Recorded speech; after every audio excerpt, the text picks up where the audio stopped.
요즘 뭐하고 사니? 4시서 50분 동안 떠드는 방송 4시 50분 5회차 시작합니다.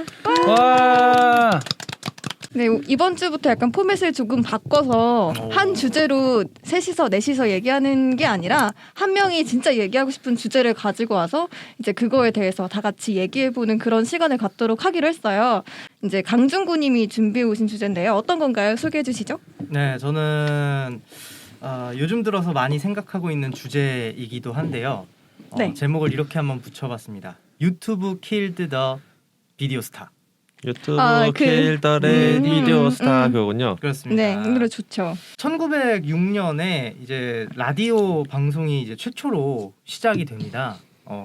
그래서 이제 라디오는 어떻게 보면은 영상이 나타나기 전까지 최고의 컨텐츠 플랫폼으로 군림을 했죠. 네. 갑자기 딴 얘기 하자면은 그 라디오에서 옛날에 얼마나 영향이 컸냐면은 라디오 드라마로 막 전쟁이 난 것처럼 이렇게 연출한 드라마가 있었는데 진짜 사람들이 전쟁이 난 줄 알고 대피하고 그런 상황도 있었어요. 진짜요? 네. 근데 그동안 접하지 못했던 뭐라 그래야 되나 문화라고 해야 되나 새로운 기기에서 그런 전쟁 소리가 나다 보니까 이게 가짜입니다라고 얘기 안 했으면 진짜로 믿을 수 있었을 것 같아요. 저희도 뭐 새로운 거 나와서 뭐 이렇게 장난식으로 막 하면 진짜인 줄 아는 것처럼. 그렇죠. 그 TV 그 영화가 최초의 영화가 이제 역에서 역에 카메라를 설치해놓고 이제 기차가 들어오는 걸 찍은 거가 이제 최초의 영화라고 하잖아요. 그거 했을 때 사람들이 막 도망쳤다고 하잖아요.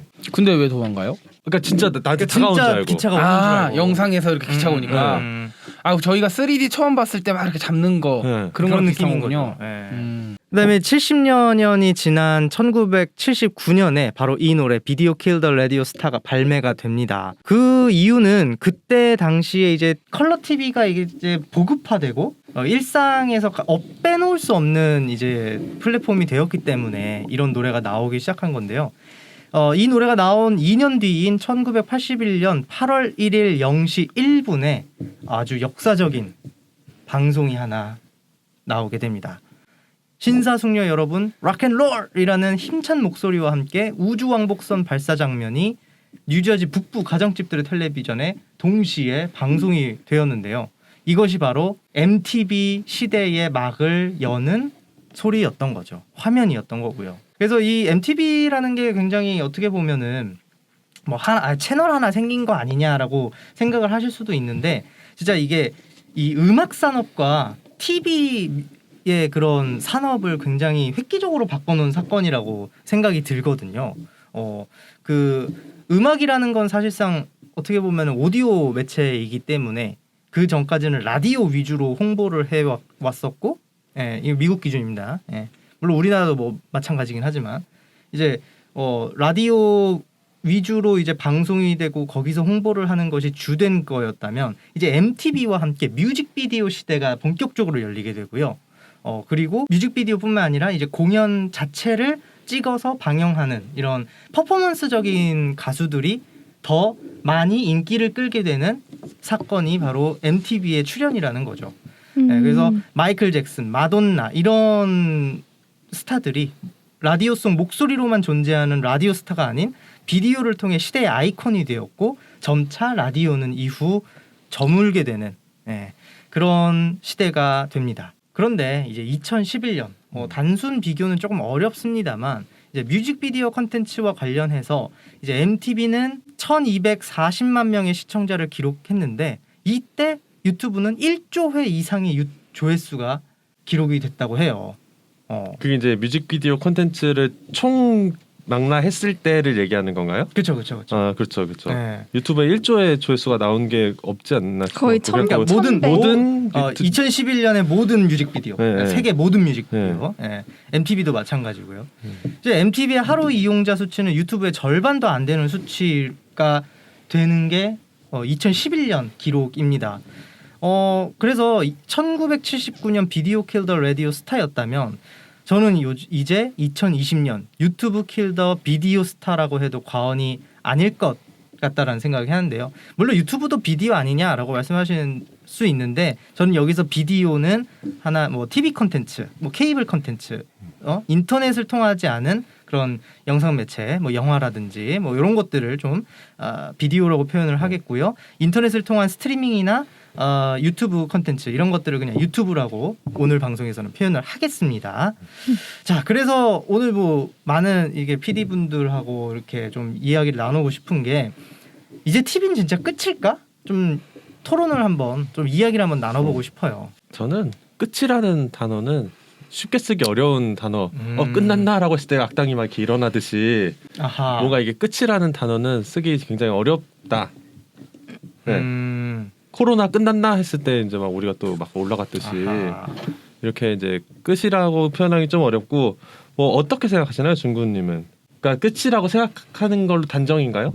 뭐 이제 준비해온 거를 보면 아시겠지만은 저는 이제 TV도 이제 그 모습을 이제 변형을 시키고 있고 앞으로도 더 이러한 현상이 많아질 것이다라고 예상을 좀 하는데요.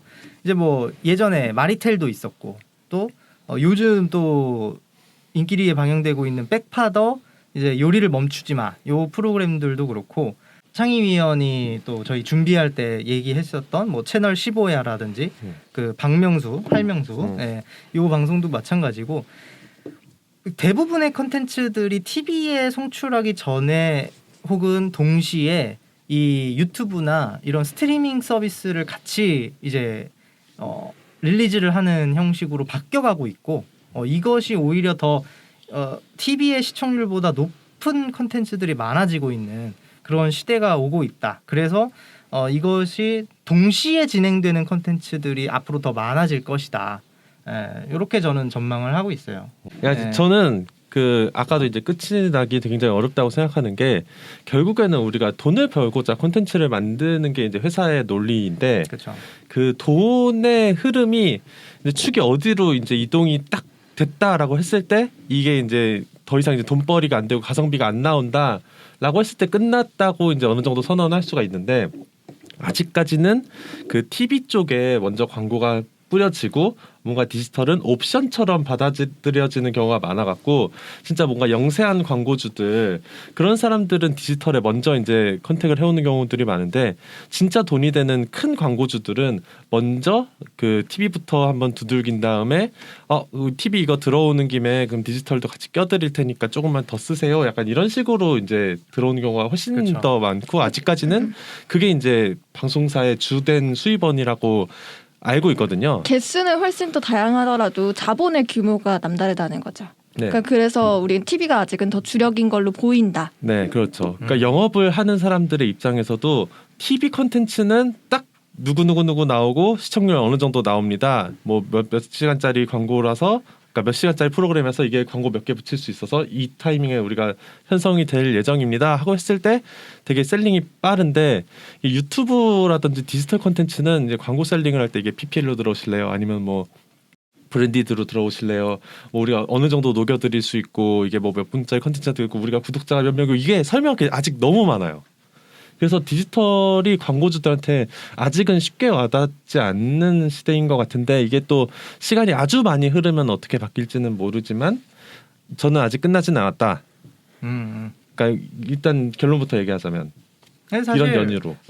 뭐 방송사가 이제 TV가 망했으니까 이제 TV 다 갖다 버리세요 이런 뜻은 저는 그런 식으로 준비한 건 아니고 그렇게 오해하시면 안 될 것 같고요.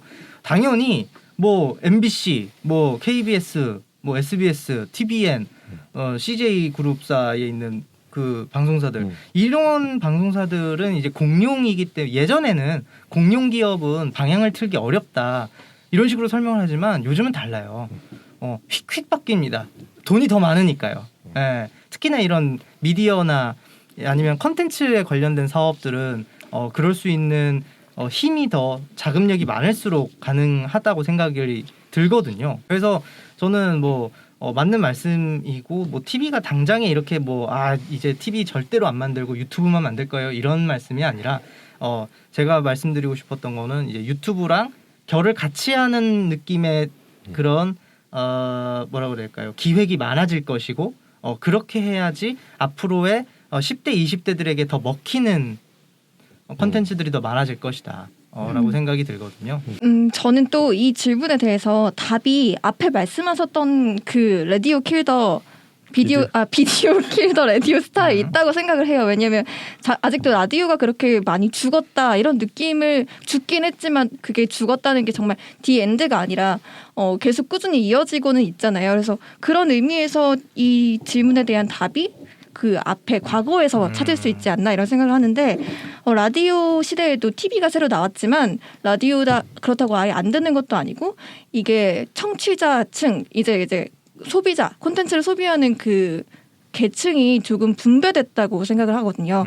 그러니까 라디오가 익숙한 세대들, 기성세대들하고 아니면 차를 이용하는 그런 분들. 아니 마스크를 하니까 말하기 힘드네요. 이상한 단어가 너무 많이 들어오네요. 여튼 그래서 그런 분들에게는 이제 독점적으로 라디오가 꾸준하게 공급되는 그런 수단으로 이용되고 있고 TV는 이제 더 많은 대중들, 더 많은 그런 걸 원하는 이제 좀 더 어린 세대들이나 조금 더 분배가 됐다고 생각을 해요. 그래서 이 유튜브라는 플랫폼이 발생함에 있어서도 이 TV가 가지고 있었던 시청자층을 나눠 가지게 되는 그런 효과로 봐야 되지 않을까 이런 생각도 듭니다. 일단 뭐 라디오 얘기가 잠깐 나와가지고 얘기를 하면은 예. 영상을 볼 수 없는 그런 이 장소나 이런 데서 컨텐츠를 향유하는 데는 사실 그냥 무심히 틀어놓고 듣기만 할 수 있는 라디오라는 거는 굉장히 좋은 컨텐츠인 거죠. 그리고 이제 자동차뿐만이 아니라 우리가 뭐 보통의 우리들은 좀 보기가 어렵습니다만 그런 원양 어선이나 이런 쪽에는 영상 주파수가 닿지 않는 그런 곳에는 그 AM으로 해가지고 라디오 원양어선을 위한 채널이 따로 있어요. KBS 쪽이나 뭐 이렇게 하는 그 장파 라디오죠. 그렇죠. 예. 그런 것들 전전 그렇습니다. 전공을 살려서 말했습니다. 멋있습니다. 예, 멋있었어요 지금. 전공이라는 사실을 까먹고 있었어요. 뭔 소린가 했어요. 예. 그래서 물론 뭐 진짜 뭐 라디오의 시대는 끝났다. 뭐 비디오 킬 더 라디오 스타다. 물론 뭐 이 매체 자체가 죽기는 정말 쉽지 않을 겁니다. 맞아요. 막말로 아직도 DMB도 있긴 있어요. 막말로. 맞네요. 그런 막말을? 예. 그런 막말을. 그래서 이게 풀이 줄어든다. 제1 매체가 아니다. 라고 이제 생각을 해주시면 될 것 같아요. 근데 소비자 입장에서는 매체가 다양화되는 것 자체는 너무 좋은 그 효과라고 생각을 해요. 왜냐면 내가 언제든지 그러니까 TV가 있을 때는 TV를 보려면 집에 갔어야 됐잖아요. 그런 선택지 하나밖에 없었는데 이제는 들고 다니면서 어디서든 볼 수 있다는 선택지가 또 늘어났고 그마저도 원래는 TV는 그 시간에 내가 기다려서 봐야 되는데 OTT 매체가 더 발달을 하면서 이제는 언제든지 볼 수 있다는 그런 장점도 생겼고 선택의 폭이 넓어진 것 같아서 그거 자체는 너무 좋은 것 같아요. 그러니까 이런 거에 대한 접근법을 두 가지 방향으로 접근할 필요가 있어요. 방금 다니님이 말씀하셨다시피 일단 시청자 입장에서는 어쨌든 간에 선택권이 굉장히 넓어졌다는 거죠. 그렇기 때문에 내가 그 시청자의 기준에 따라서 내가 어떠한 컨텐츠를 선택할 수가 있잖아요. 근데 다만 그 TV라는 예전의 컨텐츠에서 유튜브라는 컨텐츠가 같이 수면 위로 올라온 것뿐이고 그 상황에서 다양성을 고를 수 있기 때문에 일단 무조건 시청자 입장에서는 좋다. 콘텐츠 소비자 입장에서는 좋다. 그렇다면은 이게 지금까지 사실 우리가 말했던 건 제작자 입장에서 많이 얘기를 했던 부분이거든요. 콘텐츠 소비자조차도 그 제작자 입장을 고려해서 알아야 더 따라가기가 쉽고 이해하기가 쉽고 더 재미있을 수 있는 건 사실이지만 지금 콘텐츠 제작자 입장에서 접근을 해버리면 소비자가 사실은 필요한 부분에 대해서 우리가 잊을 수가 있다는 생각은 들어요. 저는 그 콘텐츠 소비자 입장에서도 완전히 좋다고 생각 안 하는 게 이게 TV에서 한번 송출됐던 그 콘텐츠들을 이제 쪼개서 매시업으로 나오는 형태들이 유튜브에서 또 흥하고 있단 말이에요. 저는 뭐 그런 영상들을 많이 보는 걸 좋아해요. 네, 저도 뭐 아까 문제적 남자 같은 것들 보면서 왔는데 그게 결국에는 약간 콘텐츠가 뭔가 앞으로 나가야 되는데 자꾸만 이게 뒤로 이렇게 돌아가는 느낌이랄까. 이게 뭔가 새로운 거를 찾아본다기보다 이거 재밌었으니까 또 볼래 하고 같은 내용의 클립이 막 한 3-4개씩 나와요. 예를 들어서 뭐 이광수 딱밤 맞는 버전으로 하나 나오고 유재석이 이광수 김범수 괴롭히는 법 하면서 또 나오고 이거를 계속 알고리즘이 계속 거기에 이제 시청자 입장에서 머물게 되는 거예요. 그러면은 시청자가 선택을 한 것이 맞는가, 이 알고리즘은 내가 선택한 알고리즘이 맞는가, 이제 그거 자각 없이 보는 이제 어린 청소년 같은 경우에는 그냥 계속 그 알고리즘에 이제 돌면서 세상이 좁아질 수 있는 거예요. 거기서 이제 제작자 입장에서 돈이라는 문제가 발생을 하는 결과라고 생각해요. 무슨 얘기냐면 유튜브에서 그런 짤들이 5분짜리 10분짜리 클립이 도는 거는 거기에 사람들이 몰린다는 걸 알기 때문에 그 조회수를 먹고 들어가야 광고비가 붙고, 그게 제작자 입장에서 그게 방송사가 됐든 개인 유튜버가 됐든 그게 내가 수입이 된다는 거죠. 수입을 무시할 수가 없는 상황이에요. 물론 거기서 개척자가 나타나는데 그거는 저는 중구님이 말씀하셨던 MTV라고 봐요. 새로운 패러다임을 제시를 해주는 무언가가 나타나면 점점 유튜브로 바뀔 수도 있고, 아니면 TV와 유튜브의 관계가 새롭게 정립이 될 수도 있다라는 거죠. 제작자는 그 부분을 좀 고민을 해야 되는 것 같고, 시청자 입장에서는 이게 어쩔 수 없는 것 같아요. 저부터도 재밌다 보니까 예능이라고 MBC에서 만들었던 그런 채널들을 계속 소비하게 되거든요. 오히려 그거 소비하다 보니까 저는 OTT로 예전에 그걸 풀 버전을 찾아보기도 하고, 너무 재밌으면 다른 새로운 프로그램 같은 경우는 일단 클립으로 접한 다음에 이제 TV로 넘어가는 경우도 있고, 지금은 일단은 그런 과도기가 이랬다 저랬다 많이 오는 것 같거든요. 그래서 사실 당연히 이제 창희님이 말씀하셨던 것처럼 이런 부분을 지극히 진지하게 고민을 해야 되는데, 중요한 것은 어쨌든 이게 이제 내가 그 몸담고 있는 어떤 조직에 대한 경제적인 부분을 큰 맥락을 차지하다 보니까 이것을 내가 일단 단지 경제적인 부분을 좀 일방점으로 찍어야 되는 건지, 아니면 새로운 패러다임을 해서 새로운 것을 개척해야 되는 건지, 좀 제작자 입장에서는 좀 상당히 고민이 될 수 없는 부분이고. 제가 약간 첨언을 하자면, 아까 말씀하셨던 창희님 말씀하셨던 그 부분은 완전 단점이라기보다는 만약에 수학 분석에서 있으면, 경영학적인 그 용어에서 수학 분석이 있으면 약점으로 치부가 되기보다는 위협 정도가 되는 것 같아요. 그러니까 완전 지금의 이거가 소비자의 단점이야 이 정도는 아니고, 앞으로 추구해 나가야 할 제작자와 소비자가 이거는 경계하면서 추구해 나가야 할 방향이다, 이 정도가 되지 않을까 생각을 합니다. 네. 맞아요. 그리고 저는 또 하도를 좀 던지고 싶은 것 중에 하나가, 어떠한 새로운 걸 닥쳤을 때 과거 역사적인 부분에서 가지고 와서 적용을 시키면 좀 새로운 답을 찾을 수 있어서 그렇게 적용하는 경우가 많아요.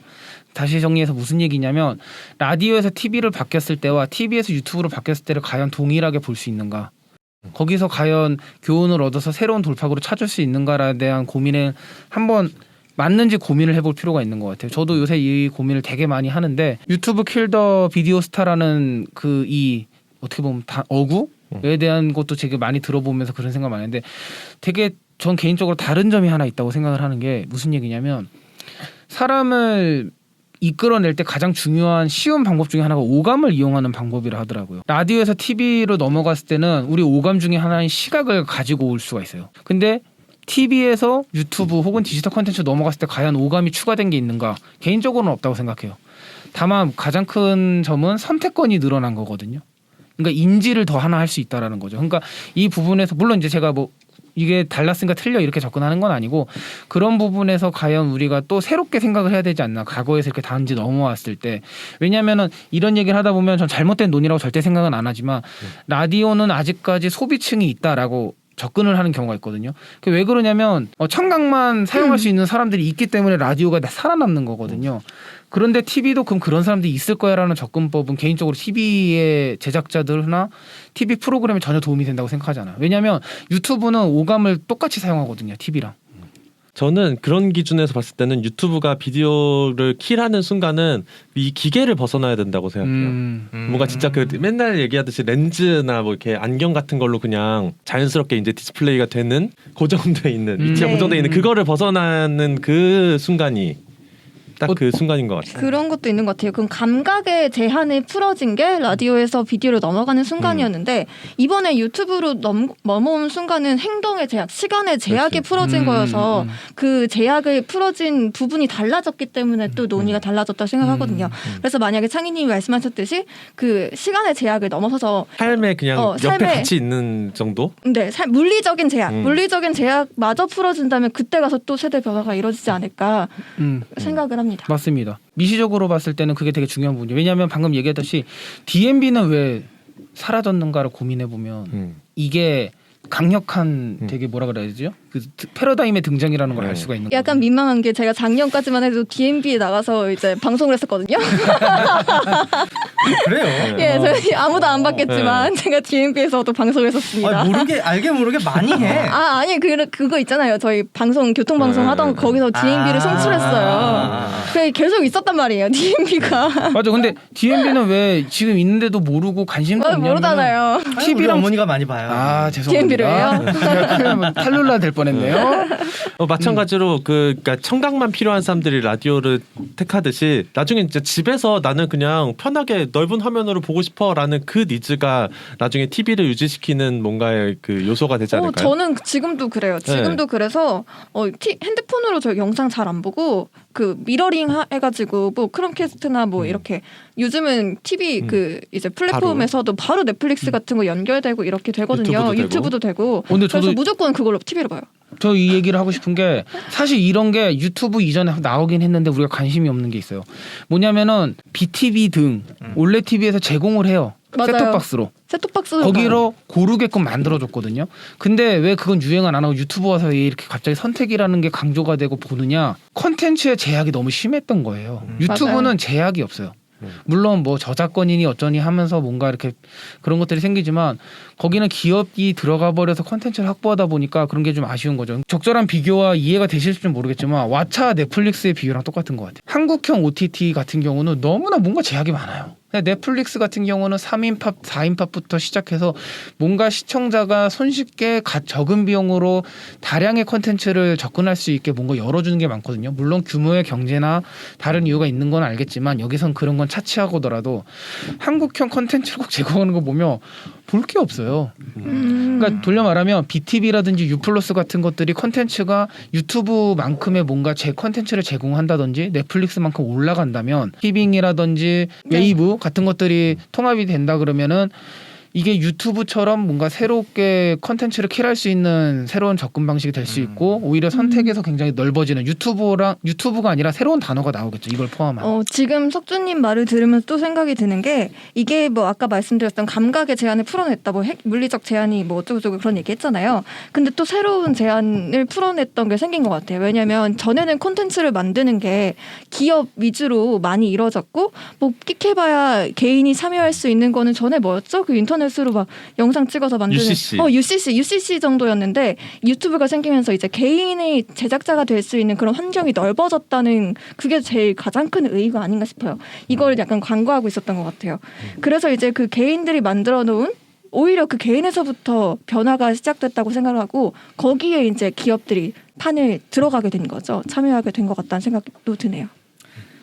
그리고 이게 놀라운 사실이 하나 있습니다. 어떤 거요? 집에서 이제 유튜브를 이제 TV로 이렇게 연결해가지고 본다고 예. 하셨잖아요. 거기서 제가 갑자기 띵 하고 느낌표가 뜬 게 하나 있는데, 그 요즘 이제 매장에 가가지고 구매를 하실 때 TV란이라고 해가지고 쭉 해놓잖아요. TV란? 디지털 매장? 그러니까 뭐 무슨 TV 매장이요? 매장? 그러니까 하이마트나 이런 데서 예. TV 그 진열해 놓는 부분이 있는데요. 네네네. 놀랍게도 유튜브가 나와요? 그곳에는 TV가 이제 없습니다. 네? 나오던데? 얼마 전에 또 봤는데? 그렇지 않아요. 뭐죠? 그러니까 텔레비전이라는 물품 그러니까 항목은 사실상 없어요. 모니터요? 그냥 사람들이 인식상 TV라고 하기 때문에 거기다 TV라고 붙여놓는 거지. 무슨 말인지 알겠어요. 42인치 모니터예요. 네, 이제는 무슨 말인지 텔레비전이라는 알겠네요. 개념으로 바라보면 안 돼요. 근데 저도 저희가 그래요. 지금 계속 논의하고 있었던 게 원래 TV에 관한 논의는 아니고 비디오에 관한 그치. 논의였으니까 이제 이 말이 맞는 말인 거죠. 저도 그 TV로 산 그 집안용 TV를 컴퓨터 모니터로 쓰고 있어요. 그러니까요. 네. 그렇죠. 재택근무하면서 또 모니터. 그런 사람들 네. 많아지죠. 그래서 아까 석준님이 얘기한 게 이제 한국형 콘텐츠 볼 게 없다. 그 미국 외국 거랑 비교했을 때 생각해봤을 때 그 심의적인 문제가 좀 있을 거라고 생각해서 심의를 제가 좀 조사를 해왔어요. 오 그래서 준비성. 그 심의에 관련된 그 조항 같은 것들을 다 찾아보면은 큰 갈래로는 공정성, 객관성, 권리 침해, 윤리적인 수준, 소재 및 표현, 또 어린이 청소년 보호, 그리고 광고 효과, 방송 언어, 표준어를 사용하고 이제 다른 지역을 비하하면 안 되는 언어 표현, 약간 이런 식으로 이제 나뉘어져 있는데 유튜브는 찾아보면은 이 소재적 금지 이 부분이 되게 중점적이에요. 뭔가 소재적 마약 및 금지. 약물, 뭐 폭력, 뭐 혐오감, 뭐 이런 거에 관련된 얘기들이 많거든요. 그래서 또 유튜브는 콘텐츠를 내보내는 릴리즈 단계에서 심의를 받는 게 아니라 콘텐츠가 나간 이후에 시청자들의 신고 사후죠. 같은 것들로 커뮤니티 가이드를 위반 몇 회 이상 시 채널 삭제 뭐 약간 이런 식으로 이제 조치가 취해지다 보니까 그게 가장 큰 차이인 것 같고 뭐 넷플릭스나 이런 것들은 아예 그냥 19금을 달고 그냥 아예 세게 만드는 것들이 있지만 그거는 정확하게는 뭐 우리나라 법에는 안 되는 거고 뭔가 미국 법에 따르는 거겠죠? 아마도 그럴 겁니다. 네, 우리나라 콘텐츠들은 음. 이미 이제 심의가 받아져 있으니까 그냥 올리는데 큰 문제가 없는 것 같고. 그러니까 나라별로 구분할 수 있는데 어쨌든 어떠한 특정 단체에서 그거를 심의를 하고 보내는 거잖아요. 좀 과하게 얘기를 하면 중고나라 같은 거예요. 무슨 얘기냐면 물건을 우리가 팔게 되면 대기업이라든지 그런 식으로 팔게 되면은 소비자 보호원의 그런 뭐 거기에 규제에 확인 저촉되지 않아야 된다지 그런 게 있지만 중고나라 팔 땐 그런 게 없거든요. 그러다 보니까 중고나라 카페진이 그 규칙을 만들어서 제공을 해요. 근데 그게 혼탁해지거나 불가능해지면 당근마켓이 등장해요. 벽돌 오고 막 이런 거. 당근이지. 그래요? 무슨 말인지 알겠는 게 이게 시장의 규모와 시장의 1차 시장, 2차 시장의 느낌인 것 같아요. 맞아요. 왜냐면 그래서 더 나아가서 네. 자정작용이 일어날 수 있다는 거죠. 물론 그게 쉽진 않겠지만 돈에 결부되어 있으면 자정작용이 일어나겠지만 한편으로는 범죄도 일어나겠죠. 물론입니다. 물론입니다. 왜냐면 중고나라 사기가 정말 너무 많잖아요. 맞아요, 맞아요. 고도화되고 그러니까 이게 1대1로 이렇게 대응되는 개념은 아니지만 유튜브 같은 경우도 유튜브에서 그것을 걸러내지 못하고 장기적으로 좋은 방향을 정책을 제시하지 못하면 누군가가 다시 나타날 수 있다라는 거예요. 규제적인 면만 봤을 때는. 가짜 뉴스 이런 것들을 절대 못 잡잖아요. 그렇죠. 네, 워낙 또 이상한 것들도 많은데도 이 기준에 저촉이 안 돼요. 네, 그러니까 그런 것들에 대해 사람들이 뭔가 실증이 나고 뭔가 이제 그런 거에 대한 이탈이 일어났을 때 뭔가 나타날 수 있는 새로운 플랫폼이 있을 수는 있다. 창희님이 말씀하신 TV의 8가지 기준을 가지고 논을 하다 보면 성인물, 폭력성 이런 걸 제외하고 그 형식적인 건 일치했지만 내용적으로 틀린 가짜 뉴스 같은 것도 제어가 가능하거든요. 근데 유튜브 같은 경우는 제시한 그 소재만 일치시키면 전혀 삭제를 안 당해요. 이 사실이 거짓이어도 거짓말은 없거든요. 그리고 약간 TV의 그 기준 같은 경우에는 심의를 하는 위원회가 따로 존재하고 그렇죠. 그 위원회는 우리나라에 귀속되는 거기 때문에 아무래도 우리나라 그 정서상의 문제를 다 받아들이고 나서 할 수밖에 없다고 생각해요. 하지만 유튜브는 아무래도 이게 사후적인 작용이고 따로 위원회 같은 게 없잖아요. 그래서 그 사람들이 직원들이 알아서 그런 걸 해줘야 되는데 그거를 생각하면서 돈 버는 사람들이 그렇게 할 수 있는 사람들 얼마나 될까 싶기도 해요. 우리나라 게 아니기 때문에 우리나라 네. 협회에서 뭐를 제재하거나 뭐 제재할 수도 하기가 쉽지 않죠. 없고 그래서 기계적인 알고리즘에 의존할 수밖에 없는데 그게 한계가 있을 수밖에 없고 이게 엄청나게 이제 강화가 됐을 때는 그때는 컨텐츠 제작자들이 너무 이제 힘들어갖고 컨텐츠를 쉽게 올리기가 어렵겠죠 또. 맞아요. 피로함도 느끼고 자, 그래서 또 얘기해보고 싶은 게 이제 여기서 비디오 킬 더 라디오 스타였고 이제는 유튜브 킬 더 비디오 스타면 이 스타에 관련돼서 한번 이야기를 한번. 비디오 스타의 유튜브 행에선 또 이제 제가 할 얘기가 많은데 제 전문 분야여서. 그렇죠. 네, 그래서 이게 그 TV 스타들이 TV에서 받는 돈이 진짜 어마어마해요. 맞아요. 그러니까 유튜브 어디에서도 그 출연료로서 이거를 못하죠. TV보다 유튜브가 낫지 않아요라고 하면서 데리고 올 수 있는 경우는 제로. 맞아요. 아예 없어요. 아니 심지어 어느 정도까지냐면요. 같이 이렇게 출연을 같이 해요. 같은 캠페인이나 뭐 같은 프로그램을 같이 하는데 분량이 어마어마하게 차이가 나고 유튜브에서도 구독자가 차이가 나는데 유튜브에서 어마어마한 구독자를 뭐 상상하시는 분들 있잖아요. 그분들에 비해서 잠깐 출연한 그 연예인들이 훨씬 많이 받아요. 상상도 못하게 훨씬. 그러니까 그 진짜 시간이 돈인 게 결국에는 어쩔 수 없는 거잖아요. 근데 그 TV는 심지어 한 번 나가면은 재방료, 삼방료 막 이렇게 해갖고 계속 돈이 들어오는데 유튜브는 그런 게 없잖아요. 그러니까 그래서 TV의 그 계속 돈 얘기를 제일 먼저 하게 되는데 그 돈적인 스케일이 엄청 크기 때문에 그 스타들 입장에서도 유튜브를 내가 메인으로 성공시켜서 내가 떠야지라고 해서 성공한 경우는 장성규밖에 없고 그 외에 뭐 셀럽들이 이게 유튜브 대박 약간 이래서 뭐 스타덤에 오르는 경우는 거의 없다. 그냥 이미지 강화용인 것 같아요. 서비스. 스타들에게. 서비스의 영역인 게 크다. 라고 생각합니다. 저도 그 부분에 대해서 그 갭 때문에 가능한 현상이라고 봐요. 그러니까 TV가 너무 어마무시하기 때문에 근데 거기를 뚫고 들어가기 너무 힘들고 그러면은 그 대스타 때문에 내가 굉장히 적은 출연료로 TV에 나가야 되고 한정된 그 채널에 나가야 되는데 유튜브는 그게 아닌 거죠. 최소한 TV보다는 더 받을 수 있는 사람들 그렇죠. 중간에 그런 사람들이 뜰 수 있는 장이고 유명한 사람들 왔을 땐 당연히 이미지 관리용이었을 거고 근데 그 부분에서 그럴 수밖에 없는 게 이제 돈인데 그 부분을 조금 더 생각을 해보면 저희 부모님 세대한테 저는 어머니랑 그런 대화를 한 적이 있어요. 아니 왜 그렇게 스타들이 광고를 나오면 돈을 많이 받느냐 무슨 얘기냐면은 그 광고료가 받은 만큼 기업에선 가치가 있으니까 쓰는 거거든요. 그러니까 큰 돈이 몰리는 거거든요. TV에 그 많은 수많은 돈을 주는 사람들이 의미가 있는 거예요. 아직까지는. 그러니까 TV 출연료는 어마어마한 거죠. 그러니까 이런 거는 제 생각에는 유튜브가 더 혹은 다른 콘텐츠가 되면 조금씩 더 바뀌지 않을까라는 생각은 좀 조심스럽게 생각을 해봐요. 근데 그럼에도 왜 이렇게 이제 유튜브에 셀럽들이 이제 계속 시도를 하느냐라고 생각을 해봤을 때 이게 딱 매체력이라는 키워드가 그냥 그 저희 이제 면접에도 그런 질문 많이 하거든요. 셀럽과 인플루언서의 차이는 무엇이냐라고 했을 때 인플루언서는 매체력을 본인이 가지고 있다라는 게 거의 이제 정답처럼 저희는 이제 여겨지는 그런 키워드예요. 그래서 예를 들어 TV 콘텐츠 중에서 어떤 셀럽 한 명을 중심으로 기획을 맞춰 나가는 경우는 김연아, 유재석, 백종원밖에 없어요. 그 외에 셀럽들은 PD들이 포맷을 짜놓고 그거에 가능한 맞는 셀럽들을 그냥 끼워 맞춰서 출연자를 하는 경우가 많은데 유튜브 같은 경우에는 완전히 그 셀럽을 중심으로 콘텐츠를 뻗어 나가야 하는 그 캐릭터의 매력을 살려야 하기 때문에 그래서 셀럽들은 좀 유튜브 PD들을 약간 좀 활용하는 느낌으로 많이 쓰는 거죠. 네, 그 TV는 진짜 돈 출연료 약간 이런 것들 플러스 이제 TV의 파급력을 원하는 거고 유튜브에서는 좀 본인이 하고 싶은 거를 펼칠 수 있게 그냥 그 자유도 때문에 하시는 것 같아요 보통. 근데 맞는 말씀인 게 유튜브 출연자들은 출연자가 방송 제작 전반의 중심이에요. 근데 TV는 그렇지가 않거든요. 그 여러 가지 의미로. 그래서 그런 부분에 대해서 패러다임이 좀 제작진에서 좀 변화되면 변화된 것 같고 그런 부분에서 앞으로 어떻게 좀 이제 우리가 더 고민을 해야 될 거기서 고민하는 지점이 좀 있는 것 같아요. 그래서 저희도 이제 제작할 때 초반에 고민을 되게 많이 했던 게 이게 제작진이 만들어 놓은 판에 셀럽을 굴리는 시점이 있고 셀럽이 나 오늘 이거 해보고 싶어 할래라고 하는 시점이 있는데 약간 3인칭과 1인칭의 차이인 거죠.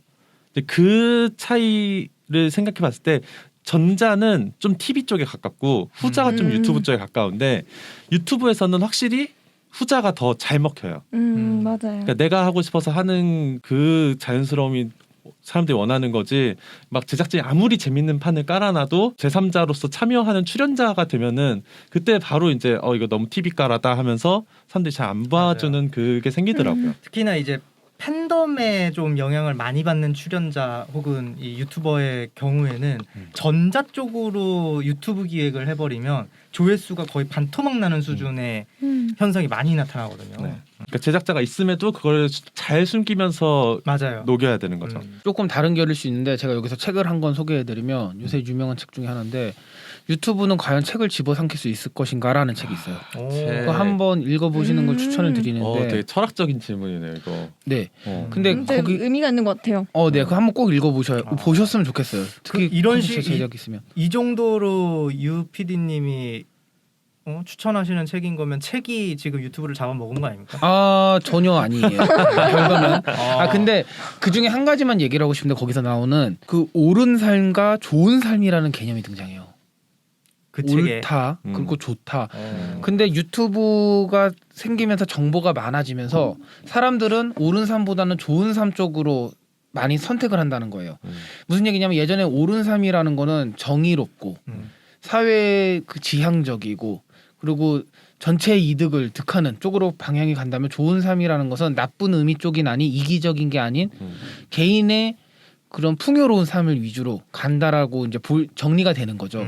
유튜브 같은 경우도 이게 어떻게 들리실지는 모르겠지만 그 개인이 그 등장하는 인플루언서가 하고 싶은 걸 한다라는 것은 그 사람의 모든 감정을 쏟아내고 그 감정이 명확하게 드러날 수 있는 어떤 그런 기획물이라든지 그런 편집점이 나온다는 거고, 돌려 말해서 그 선택을 할 수 있는 시청자 입장에서도 그런 걸 가장 잘 드러나서 내가 동일시가 된다거나 굉장히 큰 웃음을 줄 수 있는 그런 사람 인간 맞춤형 컨텐츠를 선택할 확률이 굉장히 높다라는 거예요. 그게 좋은 삶이라는 거거든요. 그래서 그런 부분에 봤을 때는 되게 중요한 부분을 짚어주신 것 같고, 오히려 유튜브가 과연 TV를 먹어 삼킬 수 있을 것인가라는 부분에 봤을 때는 가장 큰 본질적인 차이는 이 부분이 아닌가라는 생각이 들어요. 되게 단순한 원리고 누구나 아는 얘기지만 이거를 사실 진지하게 받아들이고 진심으로 받아들여서 그걸 제작하고 컨텐츠를 소비하는 건 또 다른 개념일 수 있거든요. 그래서 이 부분을 되게 진지하게 생각해 볼 필요가 있다. 진짜 받아들여야 된다, 진심으로. 그런 생각을 좀 해보게 되네요. 이게 셀럽들 입장에서는 그 TV에서 그러니까 TV도 결국에는 나왔던 셀럽들이 계속 나와요. 맞아요. 그 그쵸? 흐름도 있고. 그러니까 결국에는 이제 TV에서 그 고인 그 경력을 넘어설 수 없는 사람들이 또 유튜브를 또 많이 넘어오고, 유튜브에서 또 많이 고였어도 막상 또 시중에 나오면은 사람들이 못 알아보는 사람들이 더 많아요. 그렇죠. 맞아요. 저는 도티가 가끔 TV에 나오잖아요. 자주. 네. 잘 못 알아보겠어요. 한참 봐야지 아 도티였구나 싶어요. 네, 그게 약간 내공이라는 게 생각보다 크더라고요. 맞아요, 우리가 TV로 맞아요. 쉽게 접하니까 되게 연예인들의 그 영향력을 되게 쉽게 생각하는데 생각보다 대단해요. 셀럽들, TV 나오는 셀럽들의 인지도나 다르죠, 그런 다르죠. 파급력이 그럼요. 진짜 다르죠. 커요. 네. 그렇죠. 아무래도 유튜브는 한정적으로 그 좋아하는 사람들만 보고 자기 TV는 알고리즘 바깥에 있는 스타들을 알기가 쉽지 않고 맞아요. 플러스에서 그런 이유에서뿐만 아니라 이제 나이나 나이대나 이런 거에 따라서도 이 TV는 어쨌든 쏴주는 걸 보는 거기 때문에 이제 모든 전 나이대들을 다 포용할 수 있는 플랫폼이지만 유튜브는 그게 아니기 때문에 저는 그래 이런저런 좀 업을 동시다발적으로 일을 하는 입장으로서 이런 갭이 굉장히 커요. 이쪽에 오면 아는 사람이랑 저쪽에 오면 아는 사람이 너무 다릅니다. 그러니까 무슨 얘기냐면 좀 나이가 좀 있으신 분들한테 유튜브 얘기를 하면 저희에겐 되게 당연하고 굉장히 깊숙이 들어가 있는 사람들이 굉장히 생소하게 느껴지셔서 그게 누구요? 어떻게 설명을 어떻게 될지 모르겠어요. 약간 그런 그 게 지금도 있죠. 말씀하시면 그 라디오와 비디오와 유튜브 사이에 있는 라디오와 유튜브잖아요. 비디오도 쏙 빼고. 맞아요, 그 맞아요. 간극이 지금 몇십 년의 간극인 거잖아요. 어마어마합니다. 그런 것들이 굉장히 재미있기도 하고 한편으로는 더 고민하고 발전하거나 좀 더 커질 수 있는 부분이기도 한 것 같아요. 그래서 지금 뭐 10대나 아니면 10대 이하인 친구들이 나중에 컸을 때 뭐 20, 30대가 됐을 때 그때 도티나 뭐 이런 분들의 위상이 엄청나겠죠. 그렇겠죠. 네, 그렇겠죠. 이게 시대라는 게 이제 시간이 결국에는 흐르면서 자연스럽게 바뀌는 뭐 플랫폼이고 떠나서 그런 경우도 있으니까요. 약간 저도 그 아까 잠시 말했던 회사와 시청자의 입장에서 유튜브가 이제 변동되는 거를 봐야 한다고 생각을 해요. 그러니까 지금은 이제 TV 매출이 그래도 유튜브로 조금 넘어갔기 때문에 매출이 줄어든 것처럼 보일 수도 있겠지만 이렇게 파이가 크기가 줄어든다고 생각하잖아요. 근데 파이가 크기가 줄어든 게 아니라 파이 개수가 늘어난 거라고 생각해요. 그래서 그 각각의 파이의 크기를 늘리면 결국 두 개를 합치면 더 많은 파이를 먹을 수 있지 않을까 그렇게 생각을 합니다. 그러니까 돌려 말하면은 사람들이 딴짓 못하게 하고 무조건 뭘 보게 해라. 네, 근데 네. 그래서 중요한 거는 좋은 콘텐츠인 것 같아요. 콘텐츠의 내용이 가장 중요한 것 같고 제작자 입장에서는 뭐 그 디즈니 같은 걸 봐도 어떤 같은 캐릭터 하나로 어떤 상품이나 어떤 영화나 애니메이션 뭘로 나와도 다 성공하잖아요. 그렇게 좋은 콘텐츠 하나만 있으면 이게 뭐 라디오든 TV든 유튜브든 무슨 상관인가 그런 생각이 듭니다. 잠깐 그런 생각을 하다 보니까 지금 시대가 시대인 만큼 하는 말인데 유튜브 컨텐츠 제작자의 진정한 적은 야외 활동이 되겠군요. 근데 요새는 이제 그 핸드폰으로도 컨텐츠 보는 경우가 많아갖고 야외 활동이라기보다 저희 옛날에 되게 인상적이었던 강의가 있었는데, 그러니까 그 컨텐츠 회사에 적이 의외로 EPL 이런 그 스포츠 경기일 수 있다. 시청률 다 뺏어 시청률을 먹어가니까. 뺏어가니까. 그러니까 단위님의 시간대가 다른데. 그러니까 그 시간대가 다른 게 아니라 시간대도 뭐든. 그 시간대. 뭐든 아무튼. 그러니까 단위님의 그 말과 약간 대척되는 부분 아닌가요? 그러니까 좋은 콘텐츠인 거죠. 축구 자체도. 축구 자체가 컨텐츠인 거지. 콘텐츠가 좋다 이 말이 그러니까 무슨 얘기냐면 EPL이 최대의 적이면 파이가 나눠 먹기가 되는 거잖아요. 나의 파이가 커지는 게 아니라. 뺏기지 않게 내가 좋은 더 좋은 컨텐츠를 만들어라라는 얘기를 하고 싶어요. 결론은. 아 그래요? 왜냐면 나는 파이가 나눠 먹는 게 아니고 커진 거라고 얘기를 이게 하길래. 뭐냐면은 제가 그 파이 단님이 얘기하는 거는 예를 들어서 TV에 절대 못 들어가는 그런 영세 사업자들이 있는데 그 사람들이 만약에 파이를 모아서 TV로 들어가는 게 아니라 이 사람이 들어갈 수 있는 다른 풀을 만들어 준 거죠. 그러니까 어차피 좀 더 TV에 파이 들어올 먹기가 수 쉬워진다. 있는 어차피 TV에 들어올 수 있는 거대한 기업들은 요거를 한정돼 있고 편집으로 해주시겠어요? 요거를 TV를 이렇게 아니요, 저희는 원래라도 CG를 거부합니다. 예. TV를 그림 TV 그릴게요. 그러니까 EPL 원래 아니 무슨 얘기인지는 과거 이해했어요. TV 요거였다면 지금은 TV가 이렇게 조금 줄었잖아요. 그러니까 줄었다고 만약 네네네네네네. 가정을 하면은 근데 이거에 지금 극한되는 게 아니라 유튜브라는 파이가 하나 더 늘었다. 이해했어. 무슨 말인지 요거죠. 이해했어요. 그러니까 요거를 늘리면 되는 건데 요거 늘리는 방법이 저는 좋은 콘텐츠라고 생각을 한다면 그렇죠, 오케이 그렇죠. 이해했어요. CG 아니 근데 이 부분이 되게 중요하다고 생각한 게 뭐냐면은 실제로 그냥 손쉽게 얘기를 하다 보면 TV 광고료가 지금 네이버라든지 다음 이런 것뿐만 아니라 OTT 이런 데로 나갔다 그래서 나눠지고 있다라고 생각을 하는 경우가 있어요. 그쵸. 그렇게 생각하기 사실 단편적인 경우가 많죠. 그렇죠. 근데 지금 이제 단님은 말씀하셨던 거 어쨌든 두 가지 다 작용한다고 보는 것 같아요. TV도 줄어들긴 줄어드는데 어쨌든 같은 시청각 콘텐츠인 유튜브가 늘어나서 그 합을 보면 예전보다 늘어났다 이런 말인 예, 거잖아요. 합을 보면 늘어나게 만들면 된다. 그렇죠. 늘어나는지는 모르겠어요. 근데 이런 부분에 대해서 되게 왜냐면 이런 인지부터 해가지고 TV를 적으로 볼 것인가 없애야 되는가 이런 식으로 논의가 전개될 수가 있기 때문에 한번 좀 고민을 해봐야 되지 않나라는 생각이 갑자기 드네요. 네, 제가 하고 싶었던 말이에요. 네. 또 저희 4시 50분이라는 이 컨텐츠가 또 각 분야에서 이 파일을 늘리는 역할 하면 됩니다. 그렇죠. 하시면 됩니다. 네. 결론 참 잘 내려. 여러분의 예. 또 지식도 늘어나고 그럼요. 그 중구님이 이번 주제로 대주제를 가져오셨는데 그 주제가 이제 유튜브를 죽일 새로운 콘텐츠. 이제 유튜브가 TV를 죽였으니 비디오를 죽였으니까 이제 유튜브를 죽일 또 다른 누군가가 나타나지 않을까라는 게 대주제였어요. 두 번째 대주제. 제가 그 중구님이 서론에서 말씀하셨던 연도가 있었는데 그걸 다 계산을 해봤어요. 그랬더니 이제 1906년에서 뭐 1979년까지 약 70년 정도 걸렸고 그 비디오가 생기기까지 70년 그리고 비디오에서 유튜브가 나오기까지 한 또 5, 60년, 6, 70년 이 정도가 걸렸어요. 그러면 이제 물론 더 짧아질 수 있지만 이 50년 뒤가 또 새로운 매체가 나올 수도 있겠다. 이렇게 예상을 해볼 수 있는 거잖아요. 그래서 이제 앞으로 어떤 콘텐츠가 유튜브를 죽일 수 있을지 저희가 얘기를 나눠보면 될 것 같습니다. 시기는 분명히 그럴 겁니다. 이제 유동성이 있겠죠. 제1차 물결에서 2차 물결이 이만큼 걸렸을 때 이제 2차 물결에서 3차 물결은 더 짧고 더 4차 짧고. 물결까지는 더 짧고 이것처럼 마찬가지로 미디어 역시 기술의 발전의 속도랑 이제 같이 결을 맞아요. 타고 가기 때문에 조금 더 짧아질 거라고 예상은 들고요. 이제 그게 어떤 것일지 뭐 VR, AR 뭐 현재 눈에 보이는 것들은 그런 건데 뭐 비대면 요즘 언택트 시대 뭐 해가지고 이제 뭐 얘기는 나오는데 이제 아직까지는 가시화된 것은 없는 것 같은 느낌이고. 근데 그렇게 넘어가지 않을까 싶어요. 왜냐면 초반에 저희가 마리텔 같은 경우도 사실 그 아프리카 같은 느낌이었잖아요. 처음에 초반에 보면은. 근데 지금은 그게 너무 당연한 느낌의 방송이 되기도 했고 자주 이용하기도 했고 되게 어색했는데 자연스럽게 녹아드는 그런 방식으로 바뀌었잖아요. 근데 지금도 뭐 어제자 놀면 뭐하니였나? 거기에서도 이제 그 비대면으로 그 화상 콘텐츠를 만드는 그런 내용이 나왔어요. 근데 그런 내용이 나온 것처럼 지금은 너무 이상하고 어색하지만 나중엔 되게 자연스러워지지 않을까 싶은 생각도 들어요. 이건 약간 딴 얘기긴 한데 언택트 콘텐츠 중에 요즘 제가 약간 꽂혀하는 제일 이건 쩐다라고 생각되는 게 뮤지컬 관련된 콘텐츠예요. 맞아, 뮤지컬 요새 다시 온라인 뮤지컬을 한다고 하던데 온라인 그것도- 전시회 이런 거랑 맞아요. 그것도 그건데 제가 이제 꽂힌 건 뭐냐면 악기 하시는 분들, 밴드 분들이나 오케 분들 이런 분들 각자 집에서 카메라 설치합니다.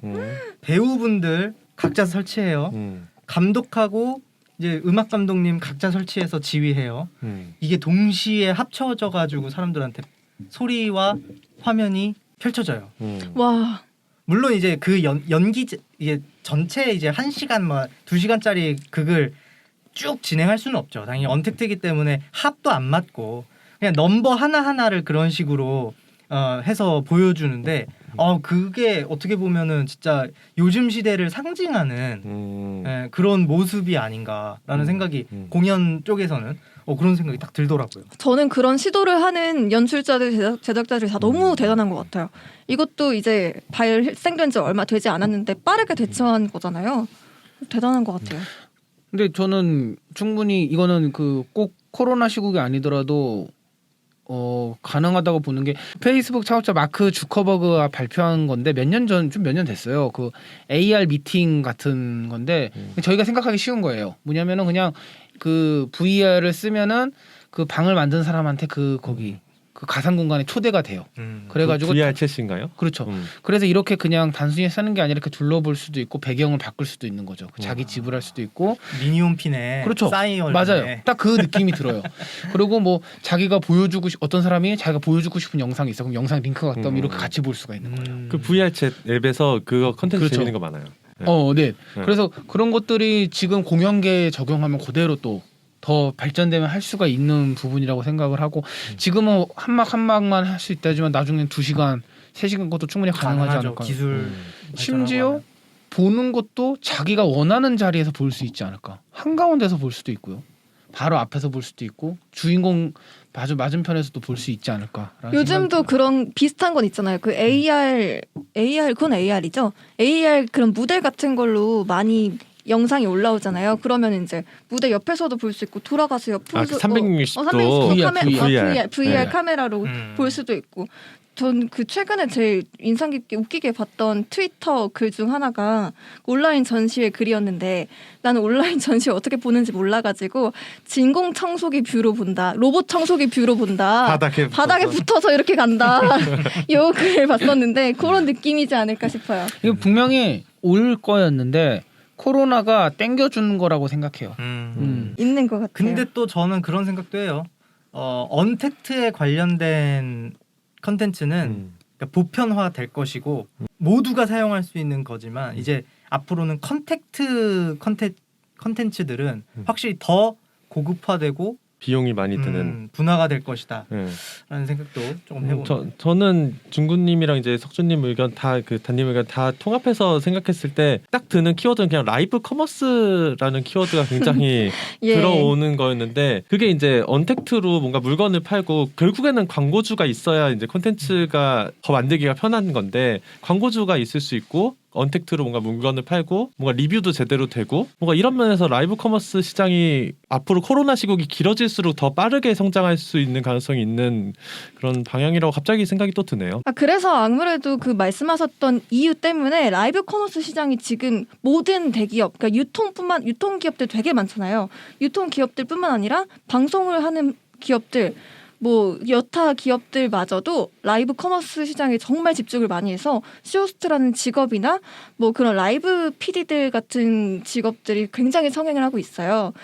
그래서 MOU도 굉장히 라이브 커머스를 많이 맺고 있고 그런 면에 만약에 방송계에서 미래를 어떻게 가야 할지 모르겠다 하면 요 직종에 주목을 해보셔도 좋을 것 같다는 생각이 들어요. 굉장히 커질 전망이고 솔직히 창희님 말씀하셨던 것처럼 이게 비전이 앞으로 더 커지면 커졌지 막 단기간에 사그라들 것 같지는 않거든요. 꼭 물건을 사는 것뿐만 아니라 가상 세계에서 같이 컨텐츠를 소비하는 것도 돈을 받는 것도 방법이에요. 그러니까 자동차 극장 같은 거죠. 그냥 어떤 특정 가상 현실의 방에 모여가지고 서로가 요즘에 디코처럼 음성이나 이런 것들이 다 연결되고 바로 옆에 있다는 가정하에 같이 영화 컨텐츠를 보고 그 공간에서 얘기를 해도 같이 들리게끔 만들어주고 누군가 주문하면 같이 치킨 배달이 가고. 근데 갑자기 생각했는데 그래서 말씀드렸던 게 디스코드로 요새 뭘 같이 하고 이러면 되게 재밌더라고요. 맞아요. 그 게임을 같이 하거나 어몽어스도 있고 되게 중요하다. 카스 어몽어스. 술래잡기 그것도 재밌더라고요. 재밌어요. 그래서 아프리카 TV가 코로나 시국 수혜주인 것 같아요. 어떻게 보면은. 그렇죠. 네. 그러니까 주식 얘기를 한다고 갑자기? 주식이라기보다 약간 그냥, 성장성. 예. 그러니까 뭐 그 특정 뭐 BJ를 얘기하긴 좀 그런데 뭔가 BJ들 컨텐츠 한 번 할 때마다 막 그 돈의 그 금액이라든지 뭔가 대회를 열었을 때 상금 규모가 장난이 아니에요. 무지막지하죠. 접속자가 일단 네. 받아주니까. 그러니까 그게 무시할 수 없는데 거기도 근데 사실 고여갖고 뭔가 거기에 핫한 BJ들이 바뀌지가 않아요. 잘 교체가 잘 안 돼. 그래서 그 아프리카는 잘 모르겠고 이 코로나 시국 이후에 가장 접속자 수는 물론이고 그 파트너라고 해야 될까요? 그러니까 그 스트리머가 가장 많이 늘어난 게 이제 트위치라고 하거든요. 그럴 수 있겠네. 트위치가 진짜 무슨 아구에로 이런 진짜 축구 축구 선수라든지 이런 분들이 이제 시즌이 쉬었던 그 기간에 다 트위치 와가지고 게임하고 같이 방송하는 것들을 하고 그런 것들을 좀 전략적으로 구단이나 아니면은 일반 뭐 연예 기획사라든지 이런 부분에서도 다 활용을 해가지고 굉장히 규모가 많이 커졌다라고 하더라고요. 지금 말씀해 주셨던 그런 얘기들을 공통점을 제가 잠깐 생각을 해보니까 저희가 유튜브를 죽일 새로운 콘텐츠에 대한 주제로 얘기를 하고 있잖아요. 그런데 이게 공통된 공통 분모가 소통의 부분이 아닐까. 그러니까 서로 참여하는 그런 부분이 있어야 유튜브를 없앨 수 있다 이렇게 생각하시는 것 같기도 해요. 그러니까 내가 참여하는 어떤 무언가의 콘텐츠. 유튜브에도 그 라이브 기능이 있긴 한데 왠지 그 느낌이 좀 다른 것 같아요. 왜 그러지? 왜 느낌이 다를까요? 트위치나 아프리카에 비해서 말하는 트위치나 거죠. 아프리카에 비해서. 제 생각에는 돈해가 가장 크다고 봅니다. 네, 유튜브도 유튜브도 슈퍼챗이 슈퍼챗이 있으니까 달라요. 느낌이 달라요. 느낌 달라요. 무슨 얘기냐면 트위치는 이게 밈이 된 게 밈이라고 표현할 수 있나요? 전자 TTS. 예. 그게 무슨 얘기냐면 굉장히 큰 영향을 미쳐요. 같은 10,000원, 같은 100원을 뿌려도 다르고 별풍선도 아프리카 별풍선도 마찬가지예요. 리액션이 있으니까 그게 아프리카는 BJ들이 별풍 쏘면 리액션 하잖아요. 그것보다 아니 전자 그것도 목소리, 맞는데, 전자 목소리. 그것도 맞는데 BJ마다 특정 개수마다 다른 도네이션을 줘요. 그 이미지가 바뀌죠. 무슨 얘기냐면 게이머 이영호 같은 경우는 205잖아요. 205개를 쏘면 특정 그 이미지가 터지는 게 발현돼요. 다 달라요. BJ마다 설정할 있습니다. 수 있어. 있죠. 11개마다 12개 혹은 자기 특정 개수마다 그걸 주면 다르게 반응하게끔 만들어줘요. 무슨 얘기냐면 트위치나 아프리카 같은 경우는 같은 도네를 쏴도 내가 참여율이 달라지는, 그러니까 참여하는 느낌이 다른 거죠.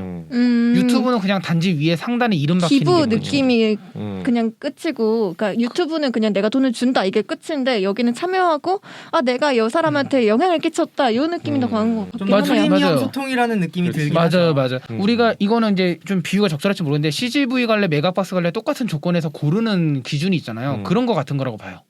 내가 같은 시간대 같은 시간 같은 좌석 같은 영화를 봤을 때 그러면 남는 거는 CGV냐 메가박스냐인데 팝콘 때문에 갈릴 수도 있고 그냥 내가 포인트 때문에 갈릴 수도 있거든요. 그런 개념이라고 봅니다. 그러니까 유튜브는 아프리카와 트위치에 비해서 보다 광고나 이제 광고 수익으로 더 많이 자신들의 매출 방향을 이끌어내는 게 가장 크고, 아프리카는 이제 그런 별풍선이나 그런 쪽에 더 비중을 두고 있기 때문에 거기서 어떤 부분에 프리미엄 효과를 줘야 되는지 차이가 나서 그런 것 같아요. 그리고 그 아프리카랑 트위치는 라이브 스트리밍이 확실한 메인인 거고 유튜브는 라이브랑 그냥 편집된 그 업로드된 영상에 이게 동시에 가고 있다라는 그것도 큰 것 같아요. 이거를 놓칠 수 없기 때문에. 그럼 이제 얘기가 적당히 마무리된 것 같으니까 여기 다음 소주제였던 오디오도 죽지 않는다. 앞에서도 계속 얘기를 해봤지만 여기서도 조금 뭐 첨가해서 얘기할 부분이 있을까요?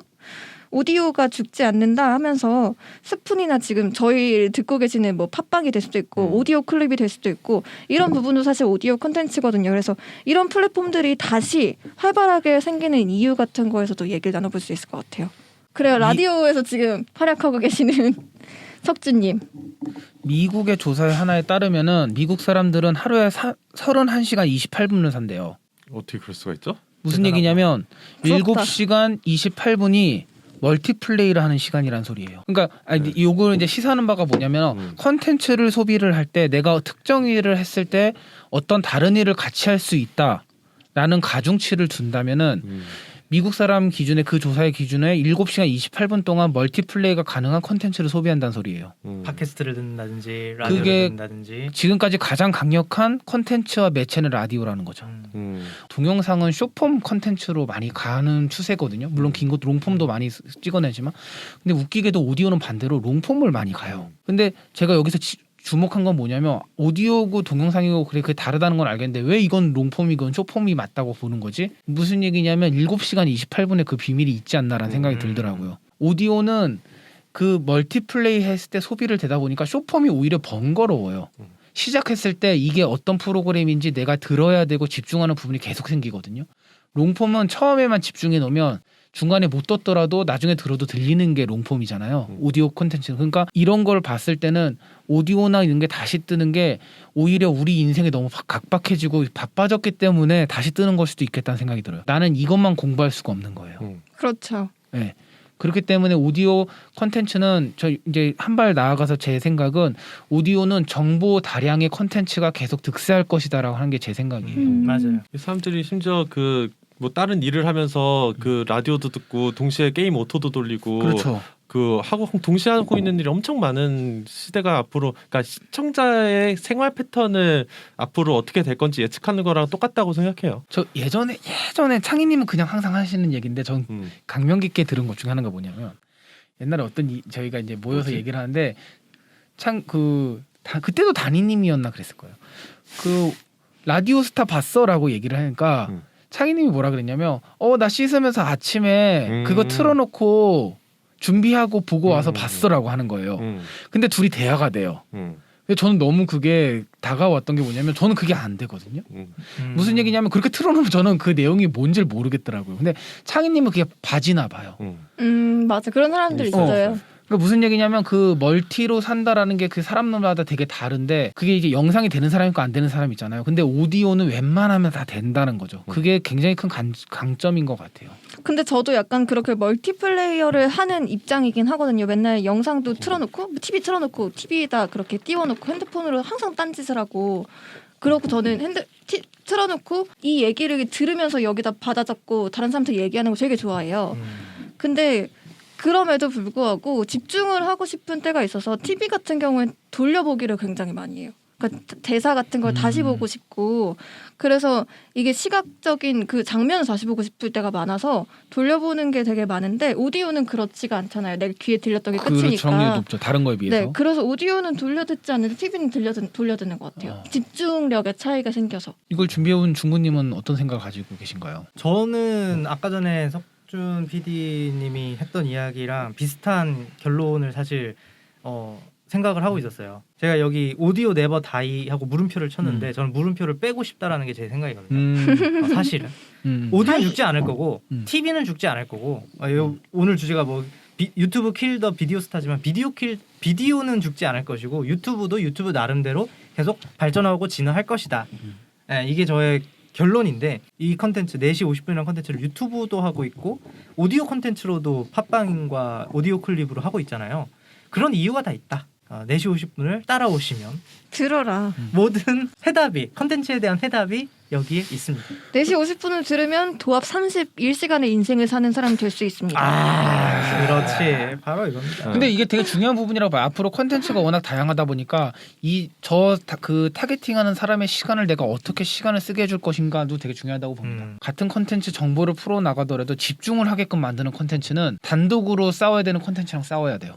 근데 그냥 편하게 들을 수 있으면은 내가 보조적으로 들어갈 수가 있거든요. 뭐 그런 생각이 들어요. 우리가 좀 편안한 얘기를 해야 되는데 네, 그렇지 못하고 있죠.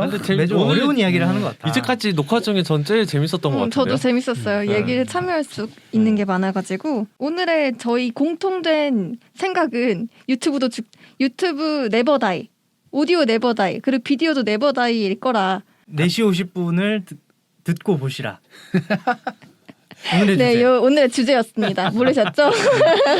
우리가 유튜브를 곧 죽이겠네. 우리 조회수가 좀 죽었어. 청취자분들이 잘 모르시겠지만 저희의 항상 공통된 주제가 있어요. 4시 50분에 잘 들어라. 아 좋네요. 다음 주에도 이 주제를 가지고 저희가 어떤 얘기를 풀어볼지 저 풀 수 있을 것 같아요. 네, 기대해 보시면 될 것 같습니다. 그럼 6화에서 만날게요. 안녕. 안녕.